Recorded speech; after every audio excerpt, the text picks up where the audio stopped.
Nagtipon-tipon sa labas ng International Criminal Court sa The Hague, Netherlands, ang mga kamag-anak ng ilang biktima ng pagpatay noong war on drugs bago ang confirmation of charges hearing ni dating Pangulong Rodrigo Duterte. Panawagan nila panagutin ang dating presidente. At mula po sa The Hague, Netherlands, balitang hatid ni Mariz Umali. Yan ang sigaw ng mga kaanak ng mga biktima ng war on drugs na nagtipon sa labas ng International Criminal Court sa bisperas ng confirmation of charges hearing ni dating Pangulong Rodrigo Duterte. Bit-bit na mga nagprotesta ang mga larawan at naiwang gamit ng mga yumao nilang mahal sa buhay na biktima ng extrajudicial killings para ipaalala raw ang sakit kasabay ng panawagan na dapat panagutin ang dating Pangulo sa kampanya kontra droga ng kanyang administrasyon.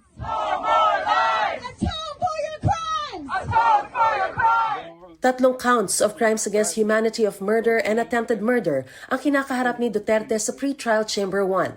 Una, para raw sa 19 na pagpaslang na iniuugnay sa Davao Death Squad sa Davao City nung si Duterte pa ang mayor doon. Pangalawa, para naman sa 14 na pagpaslang sa tinaguriang high-value targets nung siya pa ang Pangulo na ipinatupad sa pamamagitan umano ng mga pulis at state-linked organizations. At pangatlo, para sa 45 pagpaslang at tangkang pagpaslang daw sa barangay clearance operations habang umiiral ang nationwide war on drugs. Ayon sa mga pamilya ng mga EJK victim, matagal nilang hinintay ang araw na ito.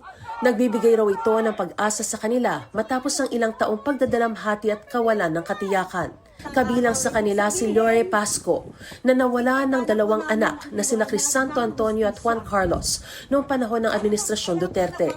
Ang sabi niya ngayon, matanda na siya, nahirapan na siya, pero ang sagot ko sa kanya, parehas naman tayong matanda, pero ako hindi nagsasawa, hindi pa ako napapagod hanggat makamit namin ang hustisya para sa lahat ng mga biktimang pinaslang. Nanawagan din siya sa mga Pilipino, mga OFW at sa international community na patuloy silang samahan sa paghahangad ng hustisya sa anila'y mahaba at masalimuot na proseso. Dumalo rin si Shira Escudero na nawalan ng 18 anyos na kapatid na si Ephraim noong 2017. Mula sa Pilipinas, lumipad siya papunta rito sa the Netherlands kasama ang Rise Up for Life and for Rights para saksihan ng pagdinig. Ephraim was found with his head bound with packaging tape, his head dotted with bullet wounds, his hand hog-tied, and his legs tied as well, dumped in on a patch of grass. That's how we found my brother. But before that, he also disappeared. Police just found him. He was dumped 100 kilometers away from our place. So we experienced a lot of pain and trauma looking for my brother and to find him lifeless.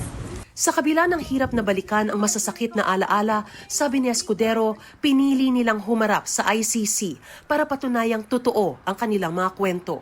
Umaasa siyang tuluyang makukumpirma ang mga sakdal at hahantong ito sa paglilitis at pananagutan. Para sa mga pamilya, ang confirmation of charges hearing ay hindi lang isang legal na proseso, kundi isang hakbang patungo sa matagal na nilang ipinaglalabang hustisya. Mula rito sa The Hague, Netherlands, Mariz Umali nagbabalita para sa GMA Integrated News.